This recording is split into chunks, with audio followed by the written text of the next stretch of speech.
All right, today we're going to be talking about something called the slope-intercept form that we use to graph lines. It is a form of the equation of a line that always starts with y equals. And in this equation, y equals mx plus b. M is the slope. Y, it's an m. I do not know. Maybe because s looks like a 5. I don't know. And even weirder is that the b is the y-intercept. What is the y-intercept, you ask? The y-intercept is the place where the graph, the line of the graph, crosses the y-axis, or where x is 0. So let's write that down.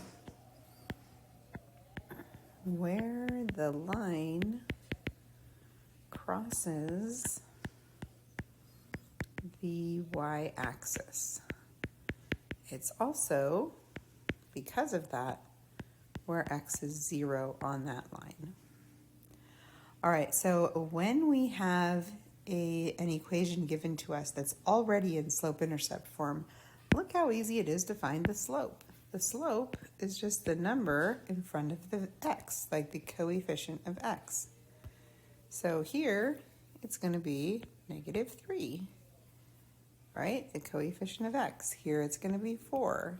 Here it's going to be 2/3. It can be a fraction. And then make sure, if there's a negative out in front, that you include that negative. What if the equation is not given to us in slope-intercept form?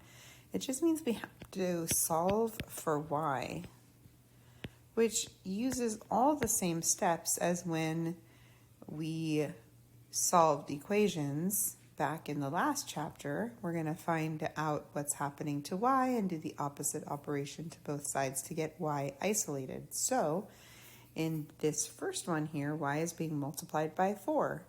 The opposite of multiplying by 4 is to divide by 4. Now you have to divide every term in that equation by 4. So 4y divided by 4 is just y. 8x divided by 4 is 2x, and -12 divided by 4 is -3. So my slope is 2, because that's the coefficient of x once I get it in slope-intercept form. For number 2, nothing's being multiplied or divided with y, but I'm adding a -3x. To get rid of that 3x, I'm going to add it to both sides, because -3x plus 3x is 0.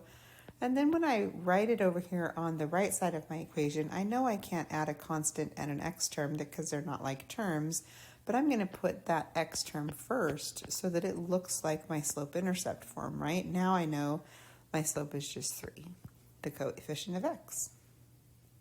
And for example 3, 2 things are happening to y. We're adding 4x and we're multiplying by 12. So first let's undo the x term by subtracting it from both sides. That leaves me with 12y equals -4x minus 24. And then the opposite of multiplying by 12 is to divide by 12, and I need to divide every single term in my equation by 12. So 12 divided by 12 is 1, or just y, which is why we did it. -4 divided by 12 is -1/3. And -24 divided by 12 is -2. So here, my coefficient of x is -1/3, so that's my slope. Beautiful. Now, if you liked that, watch how easy it is to make a graph if you have a line already given to you in slope-intercept form, or one that you can put in slope-intercept form. So if this is my y-intercept, right, for some reason we're calling it b, and this is my slope, look how easy it is to graph it. If the y-intercept is 0, is 1, that's the place where x is 0 on our graph. It's also the place where my line is going to cross the y-axis. So we know one of the points on the graph is the point 0, 1, right? Because it says when x is 0, y is 1. That's what y-intercept is. All right, so I've put my first point on the line at 0, 1, And now I know my slope is -2 or -2/1. Remember what slope is. Slope is the change in y over the change in x. So from this first point, the y-intercept, I'm going to go down 2 spots because the change in y is how far you go up or down, and if it's negative, you go down. If it's positive, you go up. So I'm going to go down 2, and then to the right 1, and put another point. Down 2, and to the right 1, like down 2 to the right 1. And I can keep doing that to get the next points. And then I'll connect it with a straight line. Let's see how that goes. Pretty good. Okay, one thing to note is that a negative slope goes downhill from left to right, and a positive slope goes uphill from left to right.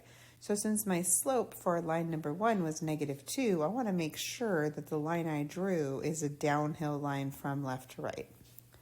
Let's change colors and try the next one. This one is already in slope-intercept form, so I know my y-intercept is -2, which means one of the points on my graph is 0, -2, and I know the slope is 2/3.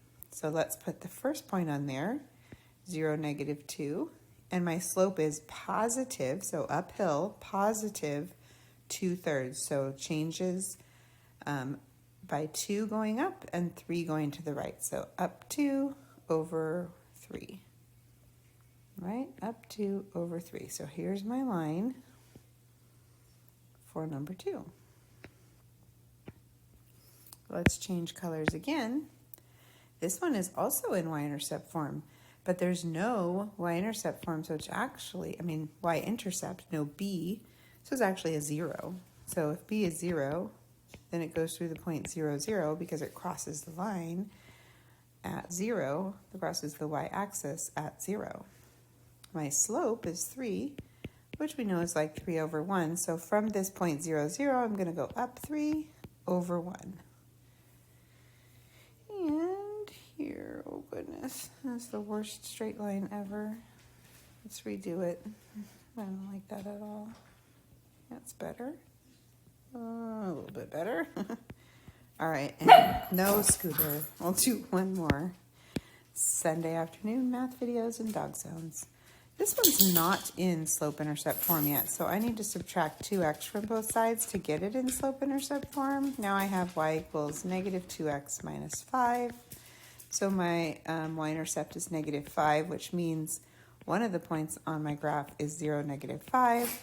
And then I know the slope is -2, which is like -2/1. So here's my first point, 0, -5. I know it's a downhill line, so if I go down 2 into the right 1, it's going to be over here, which is not really on my graph. But remember, this is the same as this fraction here, so I could go up 2 into the left 1, which you'll notice still falls on like this line right here that I was just doing. So up 2/1, so let me get a good straight line through there. And there we go. Another thing to notice is that this is not something we talked a lot about in 7th or 8th grade, but in algebra you'll talk about it a lot, that line number 1 and line number 4 have the same slope. And where are those lines? Right here. And what kind of lines are those? Parallel. So parallel lines have the same slope. Makes sense, right? Thanks for watching.